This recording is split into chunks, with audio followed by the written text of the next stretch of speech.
Hello बच्चों, स्वागत है आप सभी का इस एजुकेशनल प्लेटफॉर्म अध्ययन अड्डा पे। आई होप आप सभी की तैयारी बहुत अच्छे से चल रही होगी। और आज शेड्यूल के अकॉर्डिंग हम लोग जो है ज्योग्राफी की क्लास करने वाले हैं। ज्योग्राफी में भी चैप्टर 3 का जिसका नाम है मानव विकास, इससे रिलेटेड सब्जेक्टिव क्वेश्चन आंसर करेंगे जो बहुत इंपॉर्टेंट है। ज़्यादा क्वेश्चन आंसर नहीं है, लेकिन जितने ही हैं बहुत इंपॉर्टेंट है एग्जाम के पॉइंट ऑफ व्यू से। ये सेशन उन सभी बच्चों के लिए इंपॉर्टेंट है जिनका सब्जेक्ट जो है क्लास 12th में ज्योग्राफी है, और साथ ही साथ जो स्टेट बोर्ड के बच्चे हैं, चाहे वो किसी स्टेट बोर्ड के हो, हिंदी माध्यम के बच्चे होने चाहिए, उन सभी के लिए ये सेशन समान रूप से उपयोगी होने वाला है और बहुत ही महत्वपूर्ण होने वाला है 2024 के एग्जाम के पॉइंट ऑफ व्यू से। चैप्टर 3 मानव विकास, यह जो चैप्टर है आपका चैप्टर 4 पहली बुक में भी मिलेगा मानव विकास, लेकिन चैप्टर 3 दूसरे बुक में भी मानव विकास मिलेगा। यह जो है बुक 2 का है, बुक 1 का खत्म हो चुका है। और बुक 1 का जब आप देखेंगे तो उसी एक ही सेशन में सब्जेक्टिव और ऑब्जेक्टिव दोनों करवा दिया गया है। हालांकि मैं आपको बता दूं कि मैं यह नहीं करवाने वाला था, लेकिन एक बच्चे ने कहा कि सर पहले आप सब्जेक्टिव क्वेश्चन आंसर करवा दीजिए चैप्टर 3 का और फिर चैप्टर 4 का करवाइएगा, क्योंकि मैंने अपने चैप्टर 4 वाले सेशन में कहा था कि मैं इसका सब्जेक्टिव क्वेश्चन आंसर शेड्यूल के अकॉर्डिंग करवाऊंगा। बट एक बच्चे का कमेंट आ गया उसी बीच में, और मुझे भी लगा कि एक्चुअली में जब सारा कुछ करवा ही रहा हूँ, सब पढ़ा ही रहा हूँ मैं आपको, तो फिर चैप्टर 3 क्यों छोड़ना। और इसीलिए चैप्टर 3 का क्वेश्चन आंसर कम है लेकिन इंपॉर्टेंट है, ये आपके सामने है। 2024 में जो भी बच्चे बोर्ड का एग्जाम देंगे उनके लिए session most most most important हो जाएगा, ठीक है। मोस्ट इंपॉर्टेंट हो जाएगा 2024 वाले बच्चों के लिए। आप मुझे जस्ट वेट 1 मिनट दे, बिल्कुल ठीक है, बिल्कुल चलिए। इसके बाद शेड्यूल में परिवर्तन हुआ, ये मैंने अपने पिछले क्लास में भी कहा था और आज की क्लास में भी कह रहा हूँ, शेड्यूल में कुछ परिवर्तन है। आप लोग जो भी नए बच्चे हैं जो अभी तक स्क्रीनशॉट नहीं लिए हैं, एक बार स्क्रीनशॉट ले लीजिए ताकि आपको पता चल सके कि जो नया शेड्यूल है उसमें कौन से दिन कौन से सब्जेक्ट होती है। आज जो है, आज ट्यूसडे है और उसके अकॉर्डिंग क्या होगा, आज ज्योग्राफी की क्लास होगी। पहले ट्यूसडे को पॉलिटी की क्लास होती थी, लेकिन पॉलिटी की क्लास एक दिन आगे शिफ्ट कर दी गई, यानी कि ज्योग्राफी वाले दिन पॉलिटी और पॉलिटी वाले दिन ज्योग्राफी। साइकोलॉजी की क्लास हो गई स्टार्ट, मंडे और थर्सडे को होगी साइकोलॉजी की क्लास। और टाइम जो है हिस्ट्री का, पॉलिटी का और ज्योग्राफी का ये 8 बजे शाम में है। और साथ ही साथ जो साइकोलॉजी है ये 7 बजे सुबह सुबह आपको क्लास देखने को मिलने वाली है, ठीक है। एक बच्चा मुझे कह रहा था हिस्ट्री वाले में, तो हिस्ट्री वाले में जी हाँ 32 नंबर क्वेश्चन का आंसर मुझे भी लगा। मैं जानता था, मुझे ध्यान नहीं था, बस नाम में कंफ्यूजन था। मैं इतना कॉन्फिडेंस था कि मैं बोल गया, ठीक है। हालांकि मैं सही कर दिया उसको, पीडीएफ में मैंने सही कर दिया है। और साथ ही साथ मैं पिन कमेंट कर दूंगा ताकि आप लोगों को भी प्रॉब्लम ना हो, परेशानी ना होगी। इसके अलावा सेशन अच्छा लगे आप लोगों को तो लाइक जरूर करिएगा, साथ ही साथ जो भी बच्चे हैं शेयर कर दीजिए। आप लोग शेयर बहुत कम करते हैं, पता है। मात्र 32 बच्चों ने, देखने वाले कितने बच्चे हैं, लगभग लगभग 20 से 25 बच्चे तो लाइव ही रहते हैं और बाद में बहुत सारे बच्चे देखते हैं। तो 30 से 32 बच्चों ने क्या किया है, शेयर किया है। इतना कम शेयर मत कीजिए प्लीज, शेयर ज्यादा कर दीजिए, थोड़ा सा बढ़ा के कर दीजिए। आपका क्या जाएगा, थोड़ा मेरा सा प्रमोशन हो जाएगा, थोड़ी लालच तो मुझे भी आ जाती है ना। चलिए, तो लाइक कर दीजिएगा, साथ ही साथ शेयर कर दीजिएगा जो भी बच्चे हैं, और सब्सक्राइब जरूर करिएगा हमारे चैनल को ताकि आपको नोटिफिकेशन समय से मिल जाए और नए नए जो सब्जेक्ट स्टार्ट हो रहे हैं उसके बारे में आपको जानकारी मिल जाए। और साथ ही साथ लास्ट में, सेशन के लास्ट में कमेंट कीजिएगा कि आपको यह सेशन जो है कैसा लगा। बढ़ते अपने पहले क्वेश्चन आंसर के सेशन पे। पहला क्वेश्चन है हमारा, विकास क्या है। इस चैप्टर का क्या नाम है, मानव विकास नाम है इस चैप्टर का। और पहला क्वेश्चन क्या रहने वाला है हमारा, विकास क्या है, व्हाट इज द डेवलपमेंट। विकास हम किसको कहते हैं, विकास क्या है। किसी भी समाज में ध्यान दीजिएगा, बहुत ही सटीक इंफॉर्मेशन, बहुत ही सटीक परिभाषा यहाँ पे मिलने वाली है आपको। किसी भी समाज में कोई सकारात्मक परिवर्तन, चाहे किसी भी प्रकार का परिवर्तन, वह कैसा होना चाहिए, सकारात्मक होना चाहिए, जो प्रकृति और मानव दोनों की बेहतरी की ओर ले जाता है, ठीक है। दोनों को जिससे फायदा होता है वास्तव में वही विकास है। जैसे जीवन की गुणवत्ता, मानव के जीवन की गुणवत्ता ये बढ़ेगी, क्वालिटी लाइफ बोलते हैं, क्वालिटी लाइफ। अगर कोई जो बीपीएल से बिलोंग करता है वह क्या खाएगा, 4 रुपए 5 रुपए केजी वाला चावल खाएगा, बहुत से बहुत खरीद के खाएगा। तो 30 रुपए 25 रुपए केजी वाला चावल खाएगा। तो वह अगर कमाने लग जाए तो वह क्या करेगा, थोड़ा और अच्छी क्वालिटी का चावल खाएगा, 50-60 रुपए किलो वाला खाएगा। थोड़ा और अच्छे से डेवलप कर जाए तो 70-80-100 रुपए किलो तक का चावल खाएगा। ये डिपेंड करता है कि वो कितने कितनी उसकी जीवन की गुणवत्ता कितनी अच्छी हुई है और आर्थिक रूप से वो कितना सक्षम है।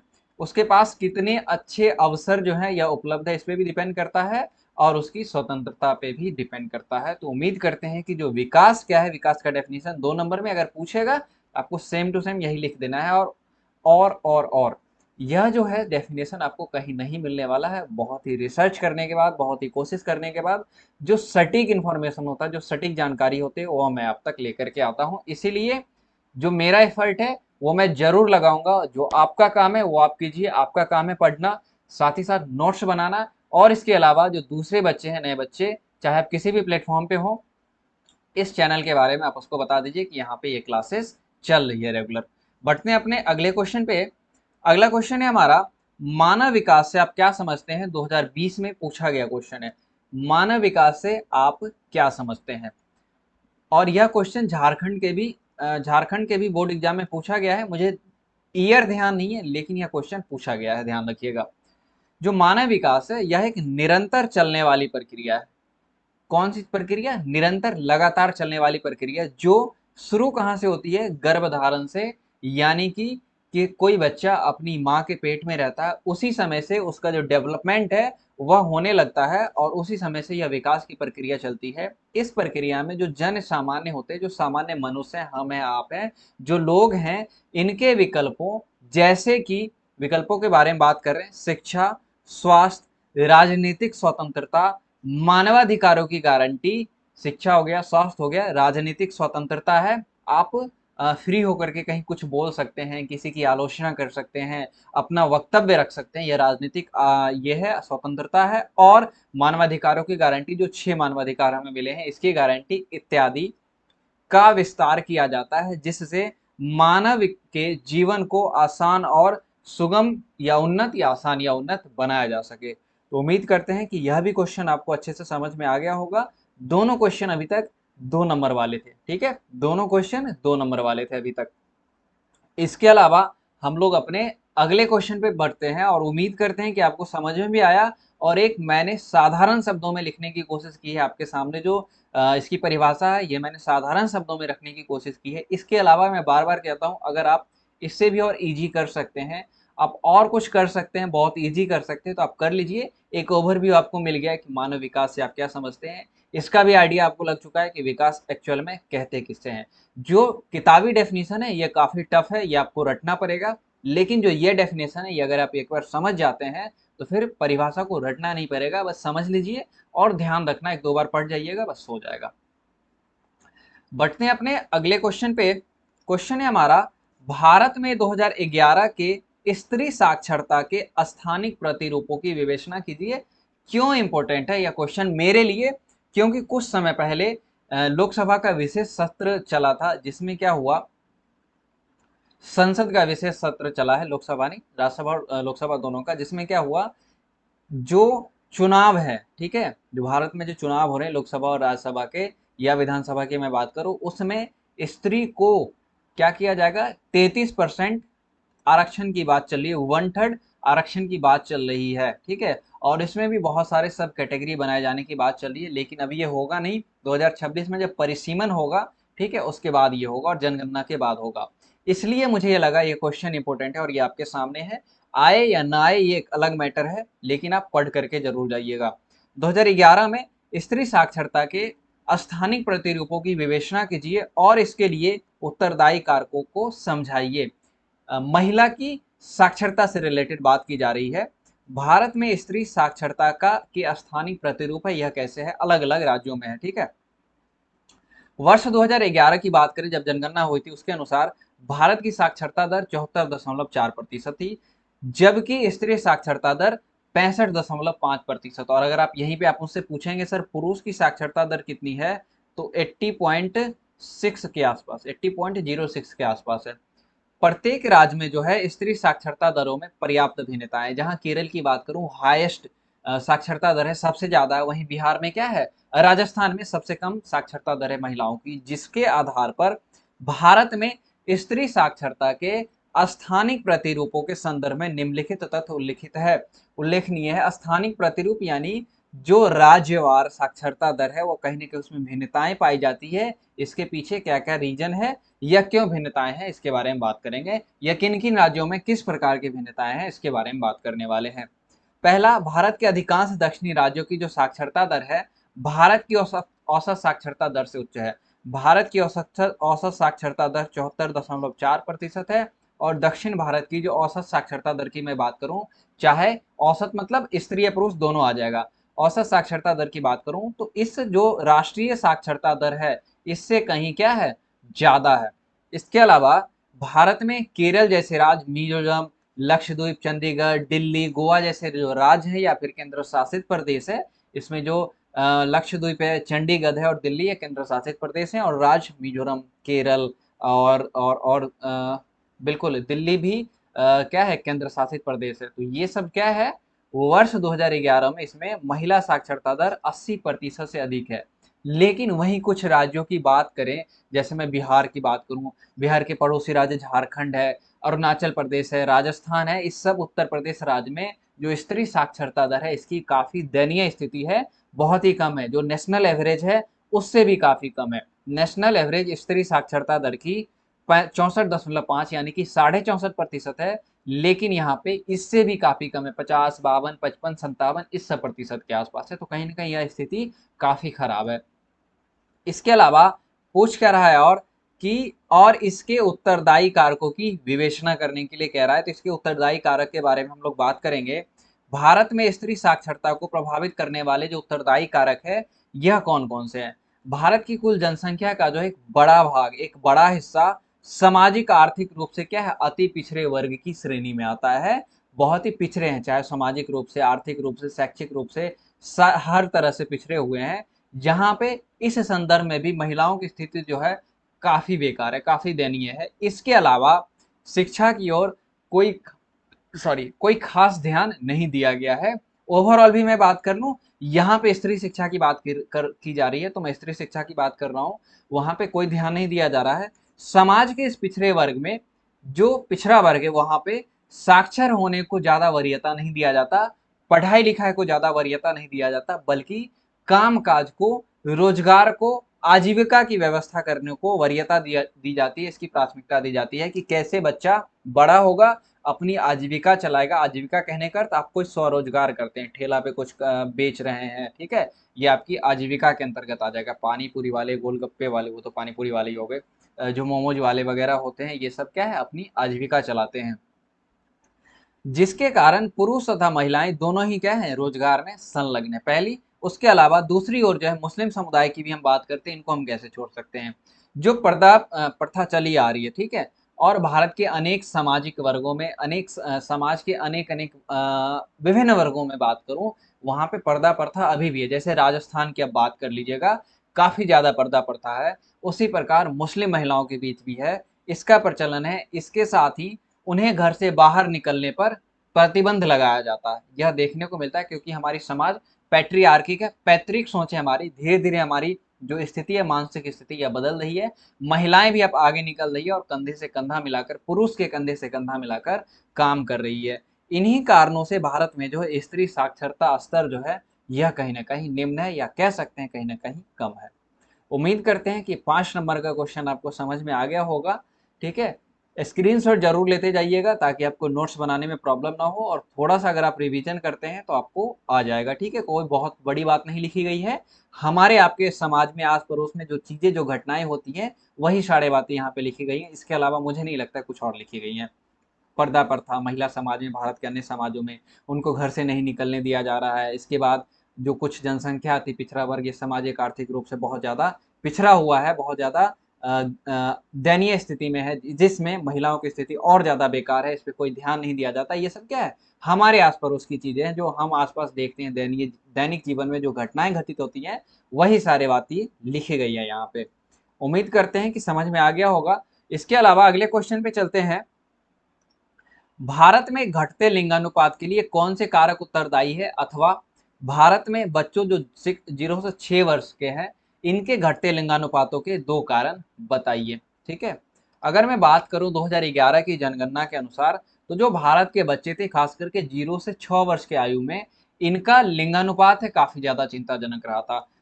भारत की बात करूं तो 919 रहा था, 919 गर्ल चाइल्ड प्रत्येक 1000 बॉय चाइल्ड पर, गर्ल चाइल्ड प्रत्येक 100 बॉय चाइल्ड पर, ठीक है।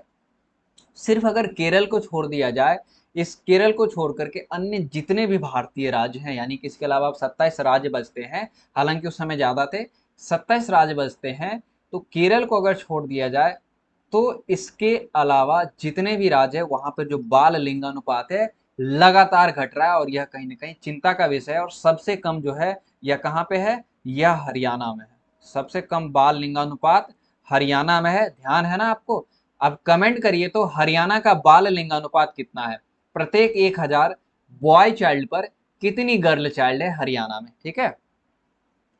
इसके जो कारण जो है, क्यों लिंगानुपात लगातार घट रहा है, इसके कारणों की मैं बात करूंगा, और मैं खुद को हाइड कर रहा हूं ताकि आप स्क्रीनशॉट ले पाए। पहला है पैतृक सोच वाले समाज में बालकों के जन्म को वरीयता देना। कहते हैं ना, बेटी बालकों के जन्म पे जहां पे पैतृक सोच है, ठीक है, जो पुरुष सोच कहते हैं, पुरुषवादी सोच कहते हैं, वहां पे अगर लड़का पैदा होता है तो इसके लिए खुशियां मनाई जाती है, लेकिन लड़कियों के जन्म को उतनी वरीयता नहीं दी जाती है।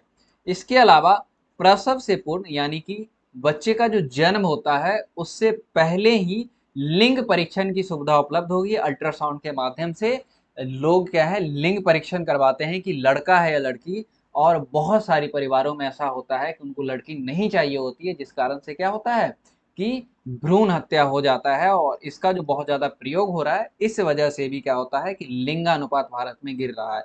और याद रखिएगा, जो भ्रूण परीक्षण है एक दंडात्मक अपराध है, यानी इसके लिए आपको सजा हो सकती है, चेक करवाने वालों को भी और जो डॉक्टर जो चेक करते हैं उनको भी, या जो लैब में जिस लैब में चेक किया जाता है उनको भी। इसके अलावा दो ही पूछ रहा है, यहाँ पे तीन है। समाज में बालकों की तुलना में बालिकाओं की जो है यह स्थिति काफी ज्यादा दयनीय है, काफी ज्यादा निम्न है। इस वजह से भी उनको घर से बाहर उतना नहीं निकलने दिया जाता जितना गर्ल जो बालक है उनको निकलने दिया जाता है। बालक कहने का अर्थ, जो बालक है इनका कहने का अर्थ है बॉय चाइल्ड, और बालिकाएं हैं, जो बालिकाएं हैं इनका कहने का अर्थ है गर्ल चाइल्ड, ठीक है। तो जो बालक को जितना ज्यादा छूट दिया जाता है उतना बालिकाओं को नहीं दिया जाता, उनको घर में रखा जाता है, और इसी वजह से जो बालिकाओं की जो स्थिति है काफी ज्यादा निम्न है। इसके अलावा और भी हो सकते हैं, स्वास्थ्य सूचक भी हो सकता है, शिक्षा भी हो सकता है, लेकिन ठीक है इस वजह से भी हो सकता है। स्वास्थ्य और शिक्षा नहीं आएगा, जो घटते लिंगानुपात का रीजन पूछ रहा है इसमें नहीं आएगा, क्योंकि स्वास्थ्य और शिक्षा हम किसी को तभी देंगे जब वो बड़ा हो पाएगा। शिक्षा कब देंगे, जब 6 साल का हो जाएगा उसके बाद। स्वास्थ्य जब वो बच्चा पैदा होगा उसके बाद ही ना। इसके अलावा बढ़ते हैं अपने अगले क्वेश्चन पे। आई होप आप लोग स्क्रीनशॉट ले चुके होंगे। बढ़ते हैं अपने अगले क्वेश्चन पे, ठीक है। अगला क्वेश्चन है हमारा, और यह भी 5 नंबर का क्वेश्चन है कि मानव विकास क्या है, मानव विकास क्यों आवश्यकता है, 4 कारण बताइए। और ये 5 नंबर के है। इससे पहले ये क्वेश्चन भी 5 नंबर का था, इससे पहले वाला यह क्वेश्चन, यह जो है यह 5 अंक का था। कितने अंक का है, यह 5 अंक का है, ठीक है। और बाकी 2-2 नंबर वाले हैं। यह भी क्वेश्चन जो है 5 नंबर का। मानव विकास की परिभाषा, जो मैंने मानव विकास की परिभाषा आपको क्वेश्चन नंबर 2 में दी है, वही मानव विकास की परिभाषा यहाँ भी है। मानव विकास एक निरंतर चलने वाली प्रक्रिया है जो गर्भ धारण से मृत्यु तक चलती है। इस प्रक्रिया में जन सामान्य को विकल्प, मसलन शिक्षा, स्वास्थ्य, राजनीतिक स्वतंत्रता, मानवाधिकारों की गारंटी इत्यादि का विस्तार किया जाता है, जिससे क्या होता है, मानव के जीवन को आसान और सुलभ बनाया जा सके या उन्नत बनाया जा सके। तो वह सेम टू सेम डेफिनेशन आपको यहाँ पे देखने को मिल रहा है। इसके अलावा हम बात करेंगे मानव विकास क्यों आवश्यक है। 4 कारण पूछ रहा है, तो एक एक करके हम बात करने वाले हैं यहाँ पे। मानव विकास की आवश्यकता क्यों है। पहला, आर्थिक असमानता को कम करने के लिए। हम जानते हैं कि भारत में जो आर्थिक असमानता है ये काफी ज्यादा है, गरीब और अमीर के बीच, या यूं कह सकते हैं गरीब मिडिल क्लास जो वर्ग है इसके बीच भी आर्थिक असमानता काफी ज्यादा है, या जो मिडिल क्लास है जो अमीर है इनके बीच भी आर्थिक असमानता काफी ज्यादा है। पूरी तरीके से कम नहीं किया जा सकता, लेकिन लोगों को एक अच्छा जीवन स्तर, एक अच्छी जीवन की सुविधाएं जो है उपलब्ध करवाई जा सकती है, और इसी सब के बारे में हम बात करेंगे। पहला हमारा है आर्थिक असमानता को कम करने हेतु। भारत के महाराष्ट्र की बात करूं या पंजाब, राजस्थान नहीं, हरियाणा, गुजरात, दिल्ली जैसे राज्यों में जो प्रति व्यक्ति आय है ये 4000 रुपए। लेकिन वहीं दूसरी तरफ बात करें उत्तर भारतीय राज्य जैसे उत्तर प्रदेश, बिहार, उड़ीसा जैसे राज्यों में प्रति व्यक्ति आय 2000 से भी कम है, यानी कि आधे से भी कम है। ये प्रति व्यक्ति आय मासिक बात की जा रही है, ठीक है। इसके अतिरिक्त मैं बात करूं, बिहार तथा उड़ीसा में कुल जनसंख्या का 40% से भी अधिक जो है गरीबी रेखा के नीचे अपना जीवन यापन करने को मजबूर है। जबकि अगर मैं बात करूं मध्य प्रदेश, सिक्किम और त्रिपुरा जैसे राज्यों में यह आंकड़ा जो है 30 से 40% के बीच है। तो यह जो गरीबी की असमानता है, जो इनकम की, आय की असमानता है, इसको कम करना ही क्या है, ये लक्ष्य रहना चाहिए। इस वजह से मानव विकास होना चाहिए। इसके अलावा दूसरा जो है अच्छी स्वास्थ्य सुविधाएं। हम सबको पता है, हमें और आपको सरकारी स्वास्थ्य सुविधाएं अच्छी नहीं मिलती, और जो गरीब तबके के लोग हैं, जो भूमिहीन हैं, जो किसान हैं, जो मजदूर हैं, ये सब जिनके पास आर्थिक स्थिति अच्छी नहीं है, वो सब एक अच्छा स्वास्थ्य सुविधाएं अफोर्ड नहीं कर सकते हैं। वह किसी अच्छे हॉस्पिटल में अपना इलाज नहीं करवाते हैं, और इस कारण से क्या होता है, विभिन्न बीमारियों की वजह से प्रत्येक वर्ष लाखों लोग अच्छी स्वास्थ्य सुविधाओं के कारण वंचित, अच्छी स्वास्थ्य सुविधाएं न मिलने के कारण उनकी मृत्यु हो जाती है। तो रोग तथा पीड़ा मुक्त जो जीवन है तथा दीर्घायु यानी कि जो लंबी आयु होती है, यह स्वस्थ जीवन के जो है प्रमुख सूचक है। भारत ने आजादी के बाद 1991 से लेकर 2018 के मध्य तक स्वास्थ्य क्षेत्रों में कई महत्वपूर्ण सुधार किए हैं या भारत में ऐसे हुए हैं। इसके बावजूद भारत में गुणवत्तापूर्ण स्वास्थ्य की काफी ज्यादा कमी है। आप अपने आसपास के सरकारी अस्पताल पर एक बार नजर दौड़ाइए। क्या आपका मन करता है कि वहां जाकर के आप अपना इलाज करवाए? नहीं मन करता है ना। डॉक्टर भी कभी प्रेजेंट नहीं रहते, कभी डॉक्टर रहते हैं तो दवा नहीं रहता, कभी डॉक्टर दवा दोनों रहते हैं तो साफ सफाई की सुविधा नहीं रहती है। ठीक है, बहुत ज्यादा दयनीय स्थिति बनी है सरकारी हॉस्पिटल की। इसके अलावा भारत के ग्रामीण परिवेश में रहने वाली आबादी के लिए अच्छी स्वास्थ्य सुविधाएं अभी भी किसी सपने की तरह है। 2018 में क्या हुआ था, reserve bank of India RBI ने एक सर्वेक्षण किया था, जिसके अनुसार उसने बताया था कि भारत में लगभग 30% जो आबादी है, यह गरीबी रेखा से नीचे अपना जीवन यापन गुजर बसर करती है। अगर मैं बात करूं, अभी भारत की जनसंख्या 140 करोड़ है। इसके अनुसार लगभग 40 करोड़, क्योंकि 2018 में जनसंख्या कुछ कम थी, लगभग 40 करोड़ जो आबादी है, यह गरीबी रेखा से नीचे गुजर बसर करती है। तो जो अच्छी स्वास्थ्य सुविधाएं हैं, हम अगर उनको गरीबी रेखा से ऊपर ले आते हैं, तो कहीं ना कहीं क्या होता है, अगर हम उनको अच्छी स्वास्थ्य सुविधाएं दें, उनको हम सरकार शिक्षा दे दें, तो इससे क्या होगा, उन उन पर जो पड़ने वाला बोझ स्वास्थ्य और शिक्षा का, यह कम हो जाएगा। फिर वो अपने अपने जीवन में क्या करेंगे, अपनी जीवन की गुणवत्ता को सुधारने के लिए प्रयास करने वाले हैं। इसके अलावा तीसरा जो है गुणवत्तापूर्ण शिक्षा। मानव विकास जो है, शिक्षा मानव विकास तथा जीवन की गुणवत्ता का एक महत्वपूर्ण सूचकांक है। ठीक है, शिक्षा जो है मानव विकास और जीवन की गुणवत्ता का शिक्षा हमारे आपके लिए बेसिक नीड है। इसके बिना जो है, शिक्षा के बिना जो है, मनुष्य एक प्राणी की समान है। या किसने कहा था, आई थिंक जहां तक मुझे याद आ रहा है, मुंशी प्रेमचंद ने कहा था। ठीक है, तो शिक्षा हमारे लिए बहुत ही ज्यादा जरूरी है, और खास करके आज के समय में। 2011 में क्या हुआ, देश की साक्षरता दर 74.54% थी, जिसमें पुरुष साक्षरता दर 80.9% यानी कि 81 लगभग, और महिला साक्षरता दर 64.5% थी। और मैं बात करूं दक्षिण भारत की तुलना में, तो दक्षिण भारत की तुलना में उत्तर भारत में इसका कंडीशन काफी ज्यादा खराब है। दक्षिण भारत की तुलना में केरल, गोवा इत्यादि राज्यों की अगर बात करें, या फिर चंडीगढ़, दिल्ली, लक्षद्वीप की बात करें, तो यहाँ पे साक्षरता दर काफी अच्छी है, काफी ज्यादा, नेशनल एवरेज से ज्यादा है। लेकिन उत्तर भारतीय राज्य की बात करूं मैं, बिहार, झारखंड, राजस्थान की मैं बात कर लूँ, उत्तर प्रदेश की मैं बात कर लूँ, यहाँ पे साक्षरता दर काफी ज्यादा दयनीय स्थिति है, काफी ज्यादा असमानता पाई जाती है। और इसलिए साक्षरता जरूरी है, ताकि मानव विकास अच्छे से हो सके, और मानव विकास का पैमाना भी है ये सब। इसके अलावा सामाजिक सुरक्षा के अभावों से मुक्ति। मानव विकास क्यों चाहिए? सामाजिक सुरक्षा की का जो अभाव है, इससे मुक्ति चाहिए। भारत की लगभग 88% श्रम शक्ति, जो मजदूर हैं, जो लेबर है, इनके बारे में बात की जा रही है, श्रम शक्ति बिना अनुबंध के दिहाड़ी मजदूर, भूमिहीन, खेत श्रमिकों के रूप में कार्यरत है। इनके साथ किसी प्रकार का कोई अनुबंध नहीं होता है। ठीक है, यह बिना अनुबंध के ही डेली वेजेज जो लेबर होते हैं गांव घर में, जो देखिएगा खेतों में काम करने को मिल जाएंगे, घर बनाइए या घर में कुछ काम होता है उसमें मिल जाते हैं, तो इनके लिए किसी भी प्रकार की सामाजिक सुरक्षा नहीं है। वही बात की जा रही है, सरकार की तरफ से किसी न किसी प्रकार की सामाजिक सुरक्षा देनी चाहिए। इन अनौपचारिक श्रमिकों और उनके परिवारों में से अधिकांश की सामाजिक सुरक्षा तक पहुंच नहीं है, और सरकार को ऐसे पहल करने चाहिए। उम्मीद करते हैं कि यह भी क्वेश्चन आपको समझ में आ गया। मैंने काफी अच्छे से समझाने की कोशिश की है। नहीं समझ में आए तो एक बार और देखिएगा, समझ में आ जाएगा। आई होप आपको सारे क्वेश्चन आंसर समझ में आ गए। इसमें 5 ही क्वेश्चन है, ज़्यादा नहीं था इसलिए मैं ज़्यादा लाया नहीं। और सेशन यहीं पे कंप्लीट होता है। सेशन अच्छा लगे तो लाइक ज़रूर कीजिएगा, साथ ही साथ शेयर ज़रूर कर दीजिएगा सेशन को, और सब्सक्राइब कर लीजिए जो भी नए बच्चे हैं। इसके अलावा लास्ट में कमेंट बॉक्स में कमेंट कीजिए कि आपको सेशन कैसा लगा। अधिक जानकारी के लिए आप टेलीग्राम ग्रुप ये ज्वाइन कर सकते हैं, अध्ययन अड्डा नाम से है। मिलते हैं अध्ययन अड्डा के नाम से, मिलते हैं फिर अपने अगले सेशन में। तब तक के लिए अपना और अपनों का ख्याल रखिए। Thank you, take care and bye bye.